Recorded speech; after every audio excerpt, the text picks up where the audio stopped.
Hadi sent us or asked us a question, and she said, what is the iddah of a widow and how it is calculated, through Gregorian calendar or the Hijri calendar, the lunar calendar?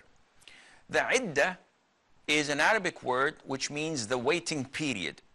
So if a woman separates from her husband, either through divorce or khul', where she pays him to set her free, or by separation by the judge, or by death, then there is a different iddah for each case, depending if the divorce is the first, second, or third, if it's iddah out of becoming a widow, etc.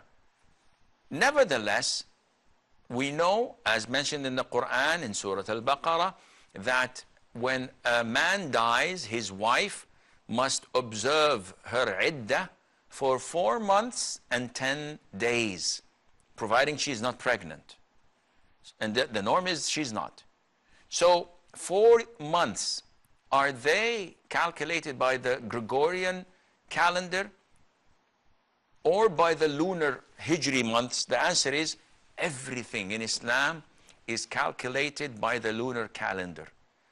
It is a big mistake when people say that we give our zakat every 1st of January. This is wrong, because you should give it according to the lunar calendar, which is 10 days approximately shorter. This means that every 3 years you're skipping a month. So this is in your benefit, but it's not in the benefit of the Muslims, the poor, and the benefit of your religion.